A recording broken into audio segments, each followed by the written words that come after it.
Hey, what's up? I'm Scott Modrzynski with LockerBlogger.com, here with my Eastern Conference NHL Stanley Cup playoff preview. First up, you have number 1 seed Washington Capitals taking on number 8 Montreal Canadiens. Do I really think the Canadiens are going to win this? Absolutely not. They're going to make a quick exit in the playoffs, somewhere in this jersey, for what's going to be the last relevant time of 2010.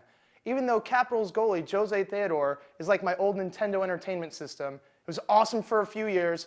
After a while, it's just 50-50 whether it's going to work or not. That doesn't really matter right now because Alex Ovechkin, Nicholas Backstrom, and Alexander Semin are going to run wild all over the Canadiens. So expect to see the Capitals win that one in 5. Next up, we've got the number 2 seed New Jersey Devils taking on the number 7 Philadelphia Flyers. Now, if you or someone you love needs a tutorial on what playoff hockey is all about, this is the series to watch. It is going to be a war of attrition. There's going to be tons of offense from the Flyers: Jeff Carter, Mike Richards, Simon Gagne, Danny Briere. And there's going to be an answer for them in New Jersey with Zach Parise, Ilya Kovalchuk, Patrick Elias, Travis Zajac. These guys match up really well, and ultimately it's going to come down to goaltending. Is Brian Boucher up to the challenge, or will Martin Brodeur prove once again why he is one of the best goaltenders of all time?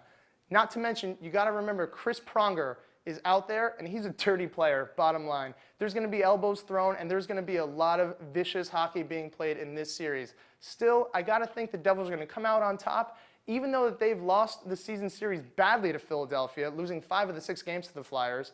I think that this is Jersey's time right now in the playoffs. Zach Parise has a lot to prove. Ilya Kovalchuk has a lot to prove on the grand stage. He's only been there once before and hasn't won a single game with Atlanta when he was in the playoffs 3 years ago. So I think Devils are going to take this one in 6, but it's going to be a really hard series, one that you should not miss.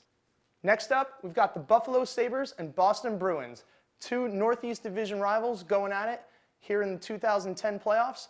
And again, like the other series with New Jersey and Philadelphia, this one's all about goaltending, and Boston just can't match Buffalo and Ryan Miller. The Olympic hero is just going to be too much, especially considering that of the 30 NHL teams, Boston finished dead last in offense this season. So I expect it to be a quick series for Buffalo, taking out the Bruins in 5, maybe 6 games, but it's going to be on the shorter side. Finally, in the Eastern Conference, the number 4 Pittsburgh Penguins, defending Stanley Cup champions, are taking on the number 5 Ottawa Senators. And the recipe we have here is not spelling anything good for Ottawa. They've got Alex Kovalev out for the season. Defenseman Philipp Kuba is gone for at least the first round of the playoffs, and their goaltending tandem of Brian Elliott and Pascal Leclerc has had a combined total of 0 playoff experience. Meanwhile, the Stanley Cup defending champs have Crosby, who just won the Rocket Richard Trophy with the most goals this season, 51, tied with Steve Stamkos of Tampa Bay, and Evgeny Malkin. I mean, that 1-2 punch is just going to be enough to push them into the second round, and I got to think the Penguins are going to wake up from the days that they've been in all year, because playoff time is Penguin time. So look for the Penguins to take this one in 5. That's my Eastern Conference preview. Check back for the Western Conference a little bit later.